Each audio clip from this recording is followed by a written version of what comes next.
पूर्णमदः पूर्णमिदं पूर्णात् पूर्णमुदच्यते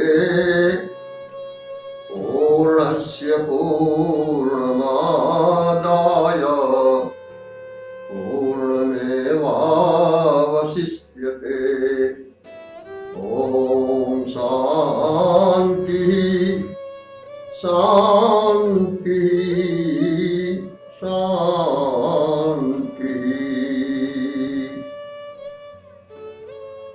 दिव्य ज्ञान धारा के समस्त दर्शकों का हार्दिक अभिनंदन है। आज मैं तीसा यंत्र के बारे में आप लोगों को बताने जा रहा हूं। हमारे यहां यंत्र, मंत्र और तंत्र तीनों का विशेष महत्व है। यंत्र कहते हैं उपकरण को, मंत्र कहते हैं विचार को और तंत्र कहते हैं प्रयोग को।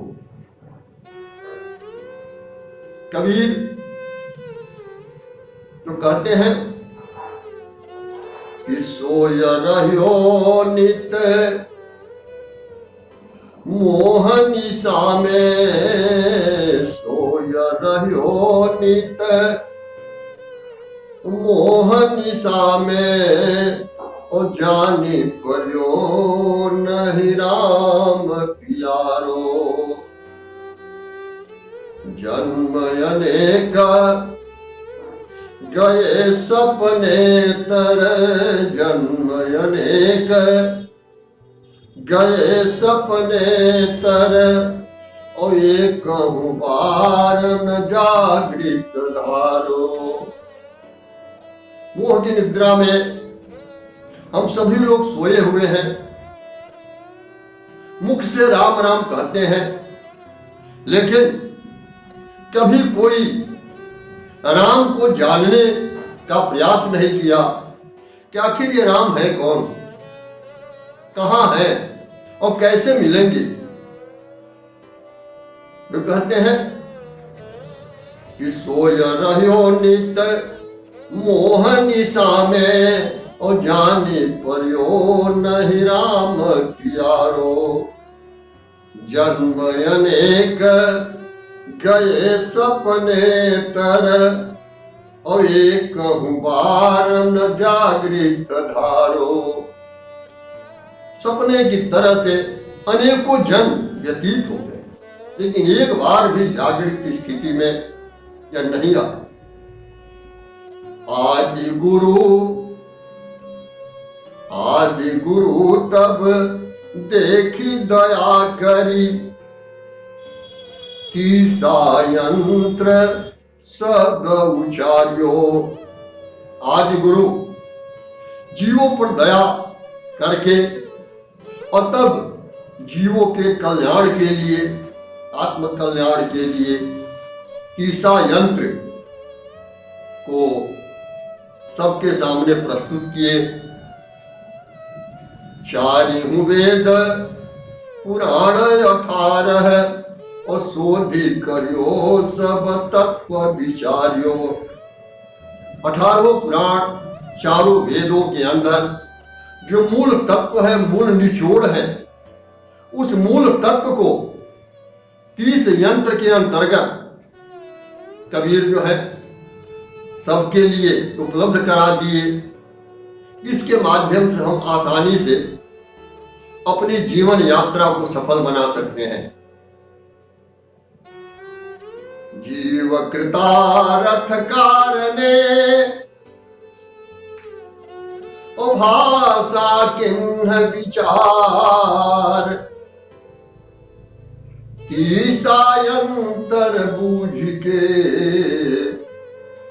अब उतरो भव जल पार। तीसा यंत्र में पहला यंत्र जो गुरुदेव कहते हैं नाम के बारे में, कहते हैं कि कलि में जीवन अल्प है, करिए बेगी संहार, और तप साधन नहीं होता है, केवल नाम आधार। कहते हैं कि कलयुग में यह जीवन अल्प समय का है और इस में हम तपस्या नहीं कर सकते, साधन नहीं कर सकते, इसलिए वो नाम ही आधार दिए। यही कलयुग में केवल नाम ही आधार है, जिस नाम के आधार पर हम जो है अपने जीवन को सफल बना सकते हैं, इस भव सागर से पार हो सकते हैं। इसी को गोस्वामी जी भी कहते हैं कि कलि में केवल नाम आधारा, कलि में केवल नाम आधारा, और सुमिरि सुमिरि नर उतरहि पारा, सुमिरि सुमिरि भव उतरहि पारा। अनेक कलि में नाम ही एक आधार है, जिस नाम के आधार से, जिस नाम को स्मरण करके, सुमिरन करके और हम भव सागर को पार कर सकते हैं। लेकिन नाम है क्या? मूल प्रश्न ये खड़ा हो जाता है। गोस्वामी जी भी कहते हैं कि नाम निरूपण नाम जतन ते, नाम निरूपण नाम जतन ते, और सोई प्रगटत जिमी मूल रतन ते। नाम का विधि पूर्वक इस कायागढ़ के भीतर निरूपित किया गया है, और वह नाम प्रकट होता है। किसी का पंचभौतिक शरीर प्रकट नहीं होता, बल्कि वह नाम ही प्रकट होता है, जो हमारे घट के भीतर वह नाम मौजूद है। उसी को सतनाम भी हम कहते हैं, और इसी को अनाम भी कहा गया है, जो सदा शाश्वत रहने वाला है। और दूसरा जो नाम होता है, तो नाम के बारे में स्पष्ट कहते हैं कि शब्द माही जो अर्थ है, शब्द माही जो अर्थ है, नाम जानिए सोय, राम नाम ओ कृष्ण कन्हैया, ये शब्द अर्थी हो। तो शब्द के अंदर जो नाम छिपा हुआ है, जो अर्थ छिपा हुआ है, वो अर्थ ही नाम है। और जब तक उस अर्थ को हम नहीं समझेंगे, केवल शब्द तोते की तरह से अगर रटते रहते हैं, जैसे कहा गया है कि चतुराई चूल्हे पड़ी, चतुराई चूल्हे पड़ी, और जो नहीं शब्द समाय, कोटिन गुण सुगवा पढ़े, अंत बिदरिया खाए। जो तोता है, बिना समझे, बिना जाने राम राम रट रहा है, लेकिन यह काल बिल्ली छोड़ेगी नहीं।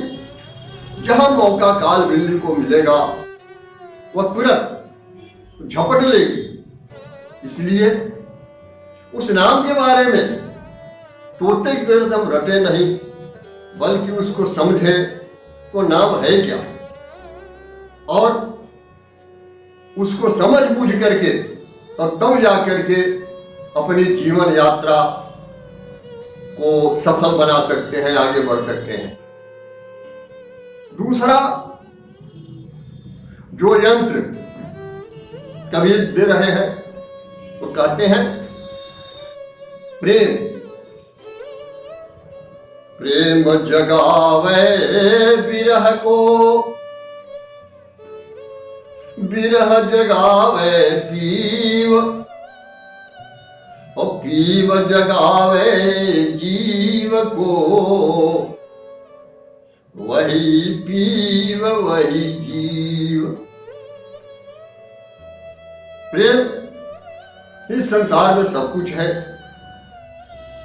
प्रेम के बिना कुछ भी नहीं है। और प्रेम कैसे ही हमारे अंदर विरह उत्पन्न होते हैं, और जब तक विरह उत्पन्न नहीं होगा, जैसे गोपियों का विरह, मीरा का विरह, तो जब गोपियों के अंदर विरह उत्पन्न हुआ, जब प्रेम प्रकट हुआ, तो प्रेम के कारण विरह उत्पन्न हुआ, और विरह में वो इतने बेचैन हो गई कि कृष्ण के अतिरिक्त दूसरा कोई उसे दिखाई नहीं दे रहा था। गोपियों को, मीरा को दूसरा कुछ भी नहीं दिखाई दे रहा था, केवल कृष्ण ही दिखाई दे रहे थे चारों तरफ। और इसीलिए एक दृष्टांत आता है कि एक बार रुक्मिणी या अन्य महारानियों के मन में यह शंका उत्पन्न हो गया कि आखिर ये राधा है कौन। बार बार सपने में भी जब कृष्ण सोए रहते थे तब इनके मुंह से बार बार राधा राधा यह शब्द बार बार निकलता रहता था। रुक्मिणी सोचती थी कि भाई हम लोग इनकी पत्नी है, इतना सेवा भक्ति हम लोग करती हैं, लेकिन फिर भी हम लोगों का नाम ये कभी नहीं लेते, और ये राधा कौन है जो बार बार राधा का ही नाम ये लिया करते हैं। यह प्रेम की पराकाष्ठा है। तब जाकर के कृष्ण भी सोचे कि भाई शंका का समाधान तो करना जरूरी है। संजोग की बात थी कि उसी समय कृष्ण भी पहुंच गए, नारद जी पहुंच गए कृष्ण के यहां। और नारद जी जब पहुंचे वहां पर, तो कृष्ण जो है पेट दर्द का बहाना लेकर के छटपटाने लगे और कहने लगे कि पेट में हमें बहुत दर्द है, कोई उपाय करो। तो नारद जी डॉक्टर वैद्य सबको कहेंगे नहीं नहीं, यह रोग जो है डॉक्टर वैद्य से ठीक नहीं होगा। जो भी हमारा प्रेमी होगा, जो हमसे प्रेम कर रहा है, उसके चरण की धूली का घोल बना करके अगर हमको पिला दिया जाए तो हमारे पेट का दर्द यह बिल्कुल ठीक हो जाएगा। नारद जी गए रुक्मिणी से कहे, लेकिन रुक्मिणी स्पष्ट कह दी कि ना बाबा, यह संभव नहीं है, यह कौन नरक में जाएगा। और नारद जी स्वयं भी सोचते हैं कि भाई हमारे आराध्य देव हैं ये, और ये कौन इनके साथ ऐसा करेगा, सीधे नरक में जाएगा। तो उन्हें नरक और स्वर्ग का भय लग रहा था। अंत में जाकर कृष्ण कहे कि चले जाओ गोकुल में, वहां तुम्हें मिल जाएगा। जब गोकुल में गए तो देखते हैं कि राधा यमुना के किनारे बैठ करके और यमुना की तरफ देख रही है। जाकर ये पूछे कि क्यों राधा, कृष्ण की याद तुम्हें सता रही है। तो राधा घूम करके कही कि उसकी याद क्या सताएगी हम लोगों को। हम लोग तो ये प्रयास करते हैं किसी तरीके से भूल जा, लेकिन ऐसा वो छलिया है, वो भूलता ही नहीं है। हम लोग के अंदर वो प्रवेश कर गया, हृदय में समाहित हो गया है। लेकिन जो ही नारद जी कृष्ण की बात बताए तो राधा बेचैन हो गई और तुरंत धूल उठा करके उनको दी। कहे कि ये सोच रही हो इसका परिणाम क्या होगा। कहे कि अब परिणाम का कुछ नहीं सोचना है, कि जल्दी ही किसी तरह से ले जाकर के दीजिए। और तब ले जाकर के गए, कृष्ण घोल बनाकर कृष्ण को दिया गया। वो हंसने लगे, उसको उठा करके फेंक दिए। तो प्रेम में कोई शर्त नहीं होती, प्रेम निश्चल होता है। प्रेम में वासना नहीं होती, वासना जनित प्रेम को प्रेम नहीं कहा जाता। इसी को कहते हैं दूसरा यंत्र कि प्रेम जगावे विरह को और विरह जगावे पीव, पीव जगावे जीव को, वही पीव वही जीव। जब विरह उत्पन्न होगा तभी जीव जागृत होंगे, परमात्मा सदगुरु परमेश्वर जागृत होंगे, क्योंकि है तो हमारे पास यही घर, हमारे घर के भीतर। लेकिन जब तक विरह उत्पन्न नहीं होगा हमारे अंदर, तब तक उनके साथ हमारा संबंध नहीं जुड़े। और जब संबंध जुड़ने के बाद तो वो भी हमको जागृति स्थिति में जब कर दिए तो वही जीव वही जीव दोनों बिल्कुल समान हो जाते हैं। इसी को कबीर कहते हैं एक भजन में कि प्रेम सखी अब करहु विचार, प्रेम सखी अब करहु विचार, फिर नहीं आना यह संसार। प्रेम सखी अब करहु विचार, प्रेम सखी अब करहु विचार, फिर नहीं आना यह संसार।